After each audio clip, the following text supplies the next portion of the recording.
Muy buenas, mis queridos Humphreys. Hoy vamos a ver el último paso del dogma central de la biología molecular, la traducción o formación de proteínas. Sin nada más que decir, dentro intro.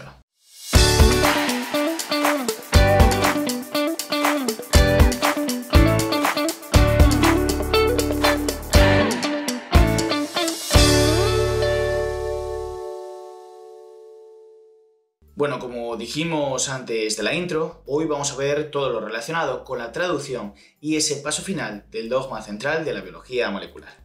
No es más que la correspondencia entre lo que se había copiado, lo que se había transcrito de ese gen contenido en el ADN, que pasa al ARN y finalmente tiene que traducirse ese código de ribonucleótidos al código de aminoácidos que integra las proteínas.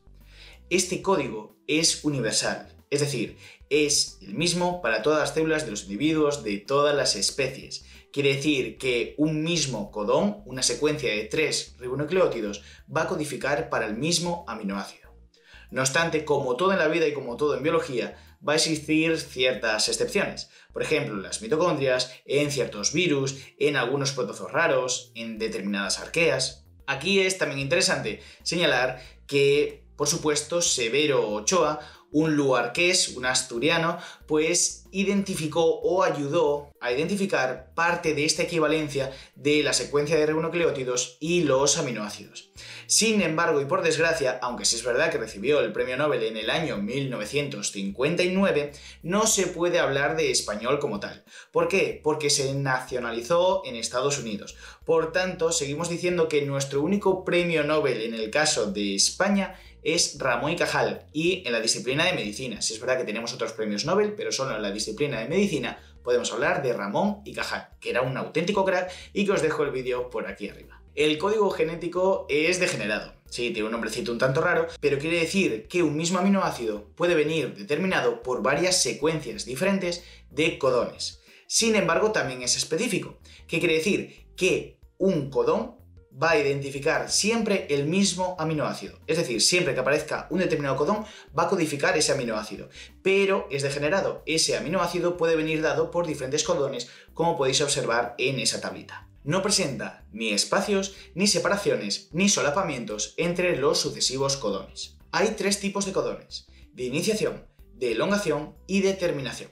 El de iniciación, si jugáis a Call of Duty, lo vais a tener pan comido, porque yo me acuerdo que tenía un fusil cuando jugaba al Call of Duty que se llamaba AUG-bar, y es que el AUG es el codón de iniciación. Sin embargo, los de terminación son un tanto más raros, y es UAA, UAG y UGA. Para la traducción, ¿qué necesitamos? Primero, vamos a necesitar ribosomas y, por supuesto, necesitamos de aminoácidos, ya que van a integrar las proteínas, del ARN mensajero, que tiene la información copiada del gen o conjunto de genes que se están expresando, el ARN de transferencia y ATP. ATP porque necesitamos energía, porque hay un conjunto enzimático llamado aminoacil-ARNT sintetasas que van a unir el ARNT, es decir, el ARN de transferencia, con su aminoácido específico y exclusivo.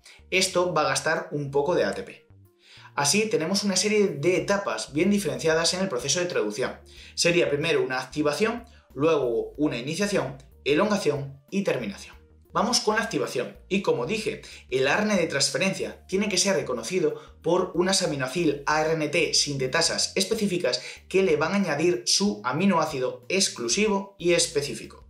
Esto va a gastar ATP, y para ello tenemos un vídeo específico para ello. En el bucle T-gamma-C del ARN de transferencia es reconocido por este complejo enzimático. Luego ocurre la iniciación.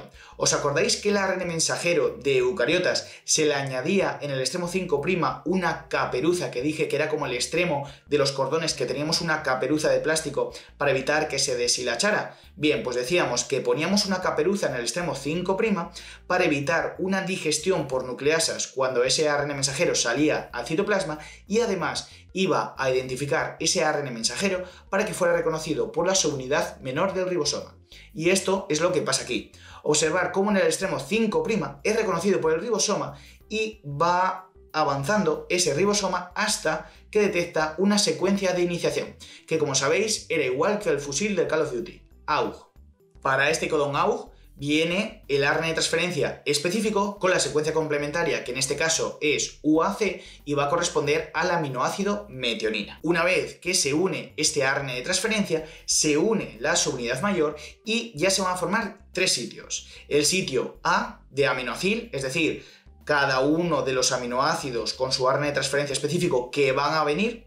El sitio P de peptidil, que va a ir acumulando todos los aminoácidos que se han ido añadiendo en etapas anteriores, y el sitio E de exit, que van a salir los ARN de transferencia vacíos que se han utilizado con anterioridad. Ahora ocurre la elongación, y es que una vez que se añade, por ejemplo, la metionina en ese primer paso, va a venir un segundo ARN de transferencia cargado con su aminoácido específico, dictaminado por esa secuencia de 3 bases conocida como codón, y posteriormente ocurre la transferencia por medio de una peptidil transferasa del aminoácido que está en el sitio P al ARN de transferencia con el aminoácido que está en el sitio A. Posteriormente se produce la translocación de 3 bases y el ARN de transferencia del sitio P, que ahora está vacío porque su aminoácido o su péptido se lo ha transferido al aminoacil ARNT que está en el sitio A, va al sitio E, que está vacío, y se pira. Como es difícil, os voy a poner el siguiente vídeo. ¿Observáis cómo llega un nuevo aminoacil ARNT al sitio A? Posteriormente ocurre una transferencia del aminoácido del sitio P al aminoácido ARNT que estaba en el sitio A, pero es que al mismo tiempo se produce una translocación de 3 bases y por tanto ese aminoácido ARNT que estaba en el sitio A pasa al P y el que estaba en el P pasa al E, que como ya no tiene nada, se va. Y así van añadiendo los sucesivos aminoácidos. ¿Observáis, verdad? Y luego esto es así hasta que llegamos a una secuencia de terminación, que volvemos a decir era UAA, UAG y UGA. En este caso y en este vídeo vais a ver la secuencia de terminación UAG, que no corresponde para ningún aminoácido, llega un factor de liberación, suelta la proteína por un lado, los ribosomas se rompen en sus subunidades, como podéis observar aquí, y el ARN mensajero también se libera al citoplasma. Observarlo, cómo se libera la proteína, cómo se liberan las unidades de los ribosomas y cómo se libera el ARN mensajero, porque ese codón no es codificado o no es reconocido por ningún ARN de transferencia, sino por un factor de liberación que libera todo y lo acaba.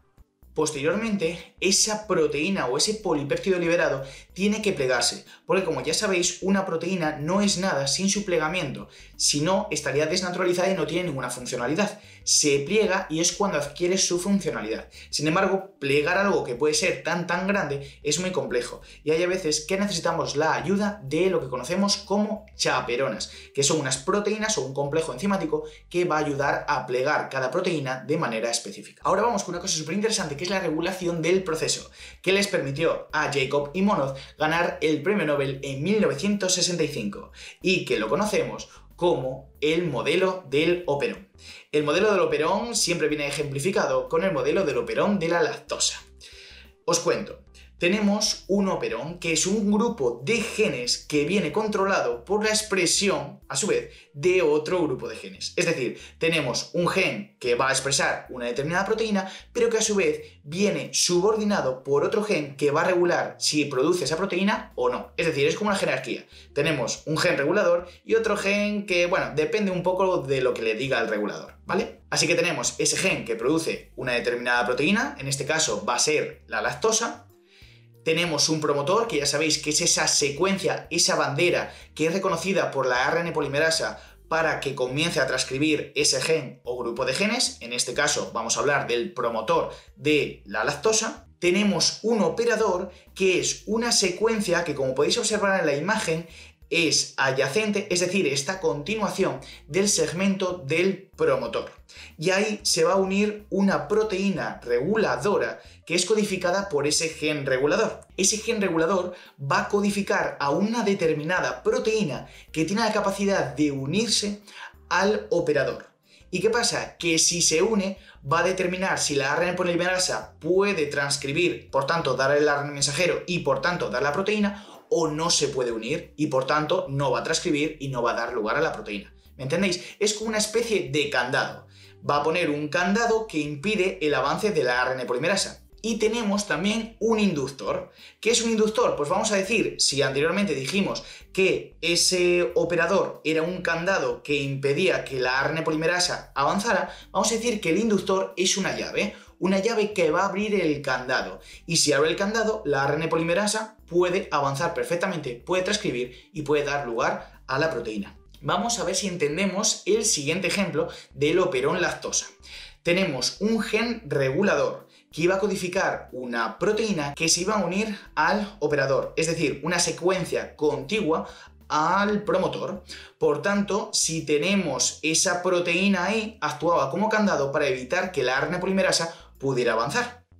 En el caso de que no tengamos lactosa, es decir, que no tomamos, por ejemplo, leche, que ya sabéis que es el azúcar de la leche, no tenemos inductor, y el inductor habíamos dicho que era la llave. Por tanto, si no tenemos llave, pero tenemos el candado, ¿qué va a pasar? Que nuestro gen productor de lactasa, como no tiene inductor, tiene ese candado y por tanto la ARN polimerasa reconoce el promotor, pero no puede avanzar. Y al no poder avanzar, no da lugar a la transcripción, no da lugar al ARN mensajero, no da lugar a la proteína que codifica la lactasa. ¿Qué pasa con lactosa? Pues la lactosa, que es el inductor, es la llave del candado, pues va a abrir ese candado. Por tanto, la ARN polimerasa reconoce el promotor del gen productor de lactasa y ahora, como no tiene ese candado unido al operador, puede transcribir fácilmente esos genes, va a codificar la lactasa y esto permite digerir esa lactosa. ¿Entendéis? Es un modelo que va a regular la transcripción y la expresión, por su parte, de esas proteínas. Asentó las bases de lo que a día de hoy conocemos como epigenética. Y hasta aquí el vídeo de hoy, Humphreys. Ya sabéis, cualquier duda podéis ponerla por los comentarios, intentaré solventarlas en el menor tiempo posible, por supuesto, y si queréis recurrir a un contenido más teórico, siempre os invito a que consultéis el enlace de aquí abajo, que no es más que la entrada a mi blog. Y sin nada más que decir, hasta la próxima.